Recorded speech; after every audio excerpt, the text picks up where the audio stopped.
Hi. For those who don't know me, hi. My name is Katia, but people call me Kat.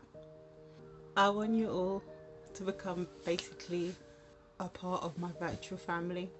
So don't be a stranger, and together let's build this safe community and safe space that we don't usually get often as, black women. So first things first, thanks for stopping by to listen to my story.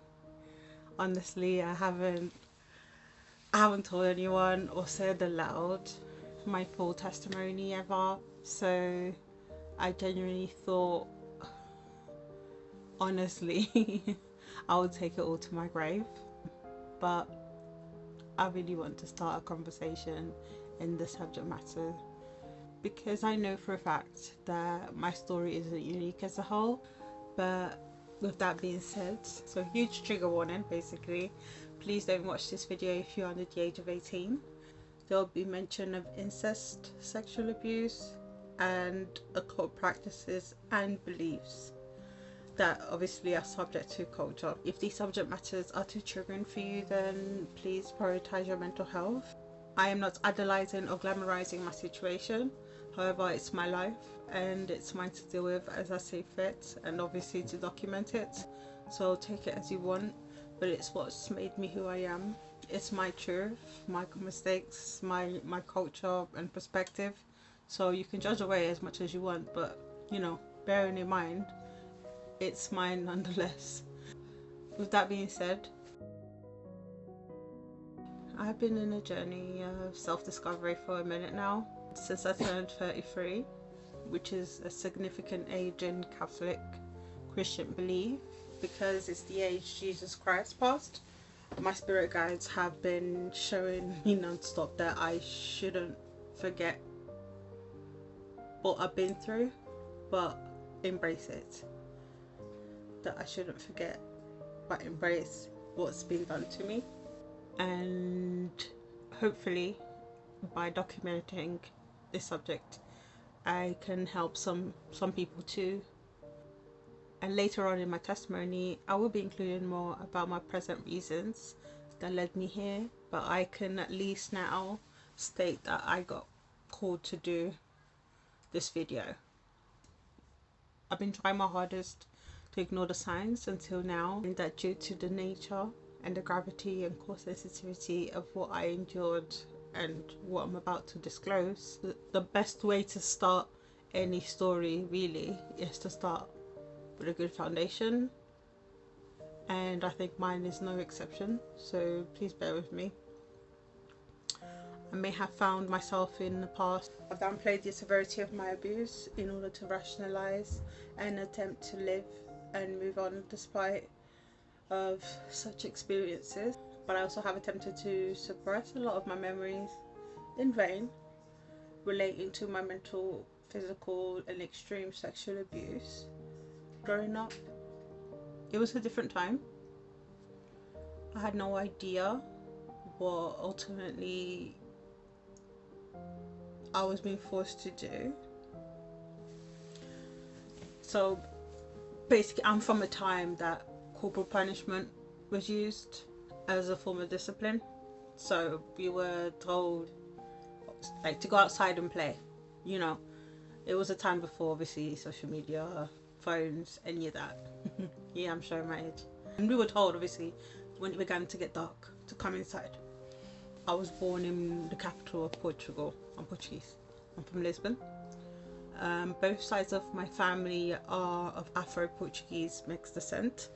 My dad was born in Angola and my mother from São Tomé and Príncipe, but both migrated to Portugal, escaping civil unrest and they're, for a better life basically. Nearly a decade before I was even, before meeting or before even dating. I wasn't given the best start in life. So my mom was basically a single mom. My mom is my hero. My mom's side of the family pulled through because I was the first grandchild to be born at home. My family is extremely tight knit. So, which means I grew up with a lot of cousins and aunties and uncles, which is obviously part of our culture as well. Most of the time during my childhood, we either lived together, like 3 generations under one roof, or at some point, at least spent most weekends together, holidays, um, with that far, basically. I was born early 90s and we moved around a lot. And my mother worked very hard to provide for us. And I was an only child until I was 7, basically. When I was 7 years old, my grandparents lived behind their property. It was an area of basically any child's dream. It had a lot of green space, it's a lot of mountains, nature. We could explore freely, basically. But in the front of the property, it was like a cluster, almost a cul-de-sac of properties on top of a valley. I've always made friends easily, and coincidentally, an acquaintance of my mother lived a few yards from us, and she also had a daughter that is named Katia. I think we were about a month apart. Obviously, we became attached at the hip instantly when we did meet. And basically, every opportunity I was at my grandparents', I will go and spend time with Katia, basically.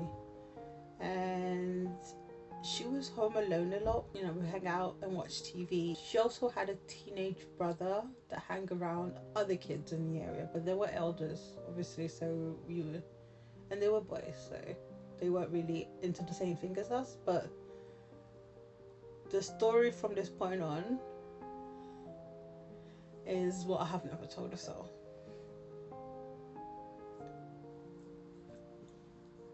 One day, Kathy's brother and his friends, obviously from the neighborhood,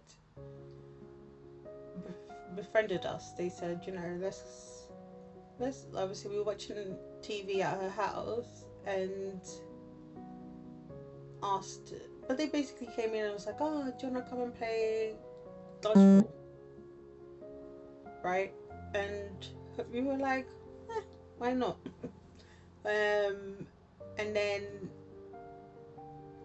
we decided instead to play hide and seek. But anyways, it was a summer morning, and we became acquaintances as well, right? So one day, the same usual suspects of, there were about 4 boys. They decided to pin me down and have their way with me numerous times in turns. I had no idea what was happening. I was 7 years old, and all I knew was that it hurt a lot. I just knew I didn't like it.